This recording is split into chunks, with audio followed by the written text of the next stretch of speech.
আসসালামু আলাইকুম রহমতুল্লাহি ওবরকাত। সম্মানিত দর্শকবৃন্দ, আলহামদুলিল্লাহ, মাশাআল্লাহ, আমরা বদরের প্রান্তরে এসেছি। জামে আল আরিশ বা মসজিদ আল আরিশ বলে এই যে এটা, এখানে আল্লাহ রসুল সাল্লাল্লাহু আলাইহি ওয়াসাল্লাম একটি উঁচু প্রায় পাহাড়ের মতো ছিল, ওখানে ওর উপর যুদ্ধের জন্য তার মঞ্চ তৈরি করা হয়েছিল, উঁচু টঙের মতো যেটাকে আমরা বলি। সেখান থেকে আল্লাহ রসুল যুদ্ধ পরিচালনা করতেন। পরবর্তীতে এখানে একটি জামে মসজিদ তৈরি করা হয়েছে, এটাকে জামে আল আরিশ বলে, এই নামেই পরিচিতি লাভ করেছে। তো আলহামদুলিল্লাহ, এই মসজিদের সামনেই এদিকেই এখানে আপনার ঈদগাহ আছে। আমরা যেটা শুনেছি যেটা যুদ্ধের ময়দান,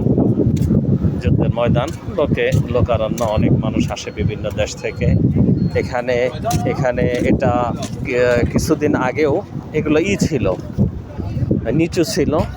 হাজিদের সুবিধার্থে এখানে কিছু দোকান তৈরি করে দেওয়া হয়েছে, মাটি ভরাট করা হয়েছে এবং এখানে মাটি ফেলে জায়গা একটু উঁচু করা হয়েছে। এই যেটা জামে আল আরিশ যেটা আমরা দেখছি, জামে আল আরিশ, এখানে এটার নিচে কলি বদর ছিল।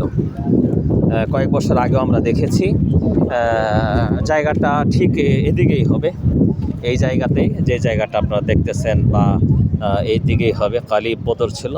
কালিব বদর মানে এখানে ওই আল্লাহ রসুল সাল্লাল্লাহু আলাইহি ওয়াসাল্লামের সাথে যে কুফারে কোরাইশ বা কাফেরদের যে যুদ্ধ হলো, যুদ্ধে বড় বড় লিডাররা বা যারা নিহত হয়েছে তাদেরকে এই কুয়ায় ফেলে দেওয়া হয়। আবু জাহাল, উতবা, রাবিয়া, উমাইয়া বিন খালফ, আরও যারা আছে আর কি, 70 জন তারা নিহত হয়েছিল। তাদের লাশ, অনেকেরই লাশ এই কুয়ায় ফেলে দেওয়া হয়েছে।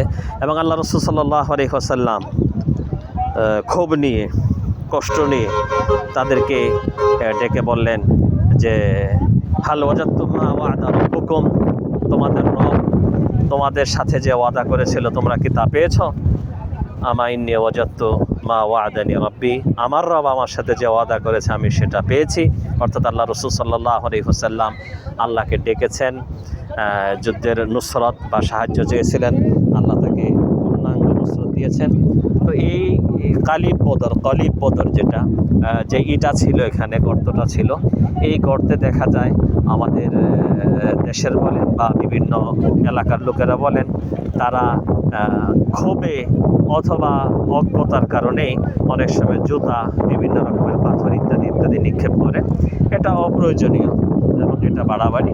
এই জন্যে বর্তমান প্রশাসন সব কিছুর মেরামত করলেও কলিব বদরটা এটা মাটি ফেলে ঢেকে দিয়েছে।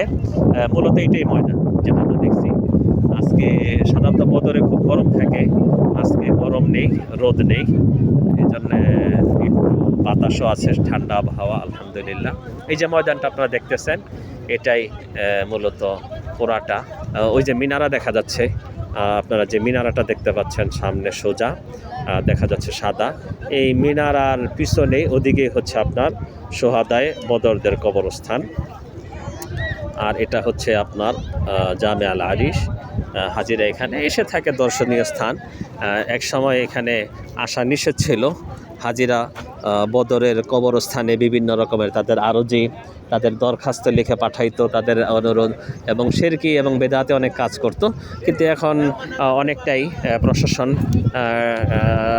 একটু শিথিলতা করতেছে, এবং শিথিলতা করলেও সুন্দর যে এখানে কালিব বদর এটা ঢেকে দিয়েছে আর এটা সুন্দর ব্যবস্থাপনা করেছে। এটা হচ্ছে জামে আল আরিশ।